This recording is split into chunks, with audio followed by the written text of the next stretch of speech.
नमस्कार बंधुरा केमन आছেন ওয়াসিনী বাঙালির চ্যানেলে নতুন একটা ব্লগে সকলকে স্বাগতম। আজ শুক্রবার, আজ বৈকাল থেকে আমি আমার ব্লগটা চালু করব। তো বৈকালবেলা একটু নারকেল কুটতে বসেছি। কালকে তো পুজো আছে করবীর বাড়ির, তো নারকেল নাড়ু বানাবো। আর নারকেলটা কুটছি, কিন্তু এমনই এখানে নারকেলগুলো না এরকম চোগলা উঠে যায়। আর এটা একটু কাদা লেগে গেছে, এই যে চোগলা উঠে উঠে যাচ্ছে। নারকেল কুটতে করতেই চোগলা উঠে যাচ্ছে। যাই হোক, দুটো নারকেল, এটা নারকেল নাড়ু বানাবো। আর বানিয়েছি এখানে একটু ভাজিয়া নিয়ে এসেছি, ভাজিয়া করবো এখন নাস্তায়। এটাতে ভুট্টা আছে, ছেলেদেরকে একটু ভেজে দিলে এটা খায়। দুধ নিয়ে এলাম এখন। আর এখানে গোলাপ জামুন বানিয়েছি, মানে ওর যে রাত্রিরে খাওয়ান দাওয়ান আছে সেই জন্য ওইটা অর্ধেকটা বানিয়েছি, এখন অর্ধেকটা আজকেই বানাবো। এই ওটা বানানো হয়ে যাওয়ার পর, নারকেল নাড়ুটা বানানোর পর ওটা বানাবো বাকিটা। এই জন্য দুধ এনেছি 1 প্যাকেট। নারকেলটা তো কুড়িয়ে রেখে দিয়েছি, এখন বানাবো না। আর এখন একটু ভাজিয়া বানাবো, নাস্তাটা খাবো, তারপর মিষ্টিগুলো বানাবো। আর এখানে কুমড়ো নিয়েছি, আলু কেটেছি, আর মানে কুমড়ো কেটেছি, আলু কেটেছি, আর লঙ্কার একটু ভাজিয়া করবো। লঙ্কাটা একটুখানি হাত দিয়ে নখে করে করে নেবো, নাইলে ফেটে যায়। আর মুড়ির সঙ্গে লঙ্কার ভাজিয়াটা বেসন দিয়ে বেশ ভালো লাগে। বেসন ফাটিয়ে নিয়েছি, আর একটু ভালো করে ফাটাতে হবে। আর এদিকে কড়াটাও জেলে দিয়েছি, গরম করতে দিয়েছি। আর এখানে চা বসিয়ে দিয়েছি। চা মানে ছেলেরা দুধ খেয়েছিল, তাতেই অল্প দুধ ছিল, তাতেই চাটা বসিয়ে দিয়েছি। আমাদের দুজনের মধ্যেই চাটা বানাচ্ছি। আর একটু আদা দেবো। আর ভাজিয়াটা একটু বেশি করেই করে নিচ্ছি, কারণ রাত্রিতে তো এখন পান্তুয়াটা নারকেল নাড়ুটা বানাতে টাইম লাগবে। একটু মুড়ি খাওয়ার করে নেব, আর একটু ডিম ভেজে রুটি করে নেব। আর এখন এগুলো করার পর আমাকে গ্যাসটা দিতে হবে, কারণ কি ঠাকুর পুজোর নারকেল নাড়ুটা হবে, মিষ্টিটা খাওয়া দাওয়ার জন্য, কিন্তু নারকেল নাড়ুটা তো এর জন্য হবে, সেই জন্য গ্যাসটা দেবো। কুমড়োর ভাজি এখানে কিছুটা করেছি, আর আলুটা ছেড়ে দেবো। সব কিছু করে নিয়ে ভাজিয়াগুলো করে নাস্তা খাবো। নিজের প্রিমিয়ার আছে, তারপর সব কাজ সারতে সারতে তো লেট হবেই। আবার গ্যাসটা ধরবো, তারপর নারকেল নাড়ুটা বানাতে পারবো, কারণ যেহেতু পুজোর প্রসাদ বানাবো সেই জন্য গ্যাসটা ধুতে হবে। আর একটু তো ভাজিয়াটা বেশ করেই করে নিচ্ছি, এখন করবো না, মেখে রেখেছি। আলুও কেটে নিয়েছি, কুমড়ো কেটে নিয়েছি, ওটা রাত্রিতে একটু মুড়ি খাওয়ার জন্য করে নেবো। আর রুটি হবে, আবার রুটি হবে, একটু ডিম ভেজে নেবো ভাবছি, যেটা শর্টকাট হবে। আর কাল তো এমনিতে পুজো বাড়িতে খাওয়া, নিরামিষ খাওয়া দাওয়া, সেই জন্য ভাবছি একটু রুটি আর ডিম ভাজা সস হলে ছেলেদের হয়ে যায়। আর তার সঙ্গে একটু ভাজিয়া থাকলে আমাদের মুড়ি খাওয়াটাও হয়ে যাবে। মুড়ি খাওয়ার পর আমাদের একটু মুড়ি চাই, সেই জন্য ভাজিয়াটা একটু বেশি করেই করে নিচ্ছি। অনেকটাই তো করেছি। আর এখানে কিছুটা তো হয়ে গেছে, এগুলো বাকি আছে। আর আলুগুলো দিয়েছি।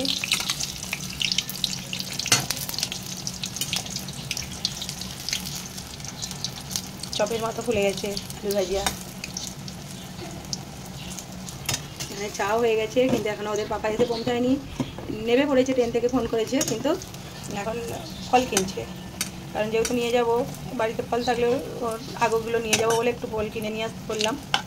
আর নাহলে কালকে যাওয়ার সময় লেট হয়ে যাবে অনেকটাই, কারণ কালকে আবার ছেলেদের স্কুলে মিটিং আছে, আবার তার সঙ্গে প্যারেন্টস মিটিং আছে সকাল 7:30টায়। ছেলেদের স্কুলে ড্রয়িং আছে, একটা পরীক্ষা দেবে, তার জন্য স্কুলে প্র্যাকটিস নিচ্ছে, সেটা আছে 10:30টায়।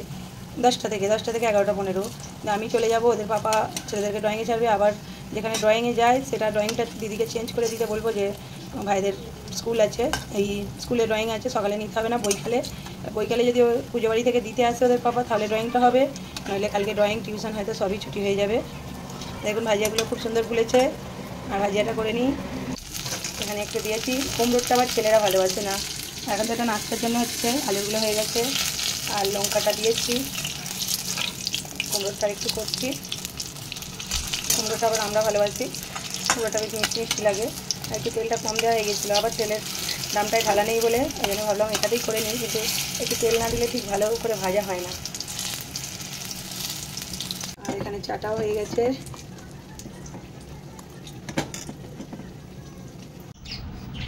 চা হয়ে গেছে, আমাদের মতোই চা করেছি। আর ভাজিয়া মুড়ি ছেলেদের জন্য ঢেলে দিয়েছি। আর আমাদের তো চায়ের নেশা নেই, এমনিই বলি, যেদিন যেমন নাস্তা হয় সেরকম হিসাবে চা। ভাজিয়াটার সঙ্গে চাটা না হলে ঠিক মানায় না। আর আমি আবার চা শুধু খেতে পারি না, বিস্কিট তো খাই না, কিন্তু চায়ের সঙ্গে দুটো মুড়ি হলে ঠিক ভালো লাগে। এবারে নাস্তাটা খেয়ে নিই। যেই পান্তুয়াগুলো করেছিলাম এগুলো তুলে নিয়েছি রস থেকে, কারণ একটা রস ছিল, ওই রসেতেই বাকি মিষ্টিগুলো হয়ে যাবে। আর এখানে দেখুন খুব সুন্দর হয়েছে পান্তুয়াগুলো।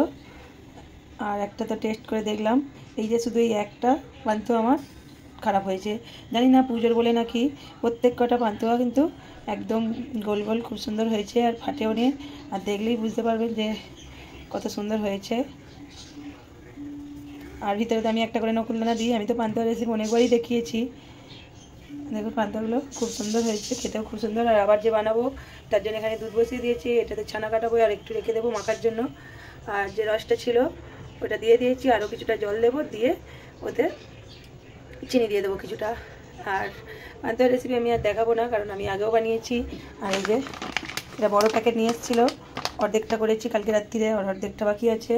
দুপুরেই করবো ভেবেছিলাম, কিন্তু কাজ ছিল, হয়ে ওঠেনি। স্কুল থেকে এসে আর ভালো লাগছিল না, এখন রাত্রিবেলা করছি। এতে একটা প্যাকেটে, বড় প্যাকেটে 70টা মতো পান্তুয়া হয়ে যায়। এতে তো 35টা মতো হয়েছে, আর এতে এখনও কতগুলো হয় দেখি। 35টা বেশিও হতে পারে, আবার কমও হতে পারে, কারণ আমি তো আর একদম সবকটা মাপ তো একই রকম হয়নি। কোনোটা ছোট হয়ে গেছে, কোনোটা বড় হয়ে গেছে, সেই হিসাবে এটা বেশিও হতে পারে, কমও হতে পারে। আর এগুলো তো আমি বানিয়েছি, আমার তো ভালো লাগছে। কালকে যারা খাবে তারা খেয়ে বলবে বাড়িতে বানিয়েছি কেমন হয়েছে। বাকিগুলো বানিয়ে নিই, নারকেল নাড়ু বানাবো, সেটা আপনাদের সঙ্গে শেয়ার করবো। আর এখানে ট্রেন চলে গেল, জয়তী ভিডিওটা দেখলেই বলবে যা ট্রেন চলে গেল। আর এই যে বাসন কোসন, এত বাসন কোসন ধুয়ে নিয়েছি। ছেলেদের টিফিন, ওদের পাপার টিফিন, চা খাবার বাসন সব কিছু ধোয়াধুয়ি হয়ে গেছে। সন্ধ্যাবেলাতে অনেকটাই কাজ থাকে। গোলাপ জামুনগুলো হয়ে গেছে, এখন রসে ডুবিয়েছি, এনার তো হলো। এবার আমি এটা করব, নারকেল নাড়ুটা। আর এটা পুজোর করা, এগুলো হয়ে গেছে। আর এখানে গুড়, যেরকম প্যাকেট গুড়, এখানে তো আলাদা করে ভেলি গুড় বা আখের গুড় হয় না, কি গুড় জানি না, এটা এরকম পাওয়া যায়। আর বাঙালি দোকানে খেজুর গুড়টা পাওয়া যায়। এটা দিয়েই নারকেল নাড়ুটা বানাবো। এটা তো সেরকম লালচে ভাব নয়, সাদাটে ভাব, কেমন কেমন একটু, এটা একটু বেশ লাল লাল হলে দেখতেও ভালো লাগে। আর এতটাই শক্ত, নোড়া দিয়ে ভেঙেছি, এত আওয়াজ হচ্ছে, মানে এতেই দিয়ে দিই, এতে গলে যাবে। আগে গুড়টা গালিয়ে নিই, তারপরে নারকেলটা দেবো। এটা নারকেলটা মেখে করলে ভালো হতো, কিন্তু গুড়টা তো অনেকটাই শক্ত, ভাবলাম গলিয়ে নিয়ে বানিয়ে ফেলি। গুড়টা ফুটে গেছে ভালোভাবে। আর আমি তো অনেকটা বেশি গুড় দিয়ে দিয়েছিলাম, অর্ধেকটাকে একটু বেশি, কিন্তু যেহেতু নারকেলটা কম অতটা লাগবে না। মিষ্টি হয়ে গেলে আবার খুব মিষ্টি ভালো লাগে না, সেই জন্য গুড়টা আবার একটু তুলে রাখলাম। তাও মনে একটু বেশি হয়ে যাবে নাকি জানি না, খুব বেশি হলে আবার মিষ্টি লাগে, ভালো লাগে না। পুরো নারকেলটা দিয়েছি, খুব বেশি হয়নি, ঠিকই আছে। আর এবার এটাকে আমি খুব ভালো করে জাল করে চিট করে নেবো, যতক্ষণ না চিট আসছে সেটাকে তো করবো, আমি পাকাতে থাকবো কড়াইতে।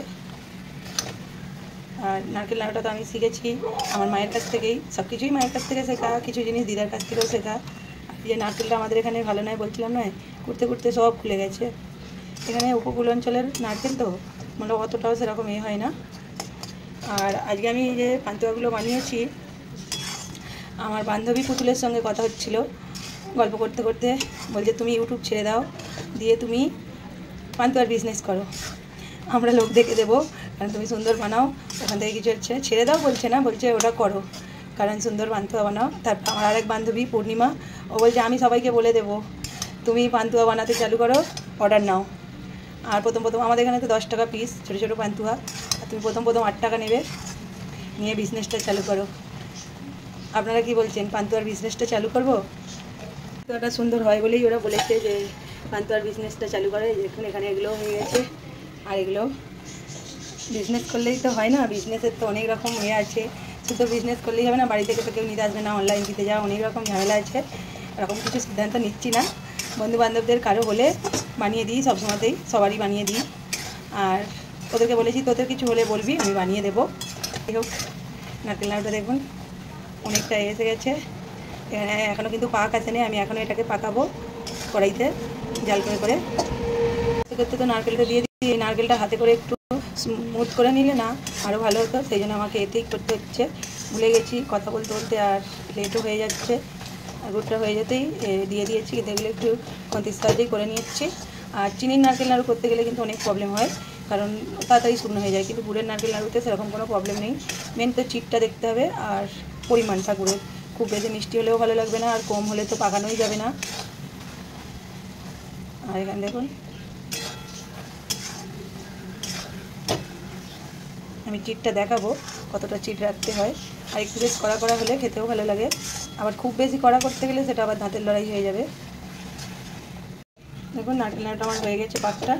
আর এতে না একটু এলাচ দানা দেওয়া ছিল, কিন্তু যেহেতু ঠাকুর পুজো আমার আলাদা করে প্যাকেটটা শেষ হয়ে গেছে, ডিমার্ট যায়নি এবারে। আর আগের বারে গিয়েছিলাম, পেয়েও ছিলাম না, যাচ্ছিল রান্নায় ঢেলে দেওয়া হয়েছে। আর ভুলেও গেছি আনতে বলবো বলে, নকুল দানাটা নিয়ে আসতে বললাম গোলাপ জামুন বানাবো বলে, আর এলাচটা আনতে বলা ভুলে গেছি।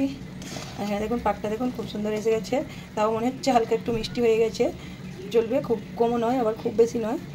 আর এখানে দেখুন চিটটা এসে গেছে, দুটো তিনটে করে এসে যাচ্ছে। এবার আমি এটাকে নামিয়ে নেব।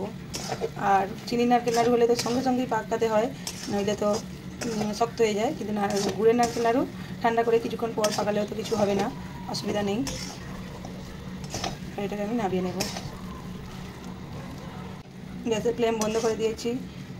আর এলাচ দানাটা দিলে ভালো হতো, আর আরও একটুখানি কিছুক্ষণ নেড়ে নিয়েছিলাম, কারণ পাকটা মনে হচ্ছিল আর একটু হলে ভালো হতো। আর এখানে দেখুন পাকটা খুব সুন্দর হয়ে গেছে। এটাকে আমি নামিয়ে নেব, ঠান্ডা করতে দেব, দিয়ে তারপর কিছুক্ষণ পর এগুলোকে পাকিয়ে নেব। এখানে ঠান্ডা করতে দিয়ে দিয়েছি, নিয়ে চলে এসেছি। আর তার সঙ্গে এখানে দিয়াপুর লাইভ চলছিল, ভিডিও দেখতে দেখতে দিয়াপুর ভিডিও দেখতে গেলাম, গান হচ্ছে শুনে ঢুকে পড়লাম। খুব সুন্দর গান করছেন দিয়াপুর বোন আরেকটা আপু, এত অপূর্ব সুন্দর গলা শুনে আমি ওখানে রয়ে গেলাম ভিডিও দেখতে দেখতে। আমি বলি তাহলে একটু লাইভে থেকে যাই, আর গান শুনতে শুনতে নারকেল নাড়ুটাও বানানো হয়ে যাবে আমার। নারকেল নাড়ুটা বানিয়ে নিই, ফিরে আসছি। ততক্ষণ দিয়াপুর বোনের কিছু গান শুনে নিই, খুব সুন্দর গান করছেন, ভালো লাগলো শুনলে, ঢুকে পড়লাম, ভাবলাম একটুখানি রয়ে যাই। আর ততক্ষণে নারকেল নাড়ুটাও বানানো হয়ে যাবে। চলুন বানিয়ে নিই, এগুলো বানিয়ে নিয়ে ফিরে আসছি। নাড়ুগুলো হয়ে গেছে, কিন্তু আমি ভাবছিলাম গুড় পুরো শুকনো হবে না, কিন্তু এতে না চিনি মিক্স আছে গুড়টাতে, ওই জন্যই মনে হয় সাদা। আর অনেকটাই হয়ে গেছে, শক্ত হয়ে গেছে। তাও তো এখানে আমার ছেলেরা বলছে আমাদেরকে দাও, কিন্তু পুজোর জিনিস একটা পড়ে গেল হাত থেকে বানাতে গিয়ে, হয়তো ঠাকুর ওদেরকেই দিল। খেয়ে বলছে মাম্মি টেস্টটা সুন্দর হয়েছে, কিন্তু আমার মনে হচ্ছে চিনি আছে বলে আরেকটু টেনে নিল, নইলে পাকটা ভালো হতো, গাগুলো সুন্দর হতো। শক্ত হয়ে গেছে, যাই হোক হয়ে গেছে এখানে বানানো নারকেল নাড়ুগুলো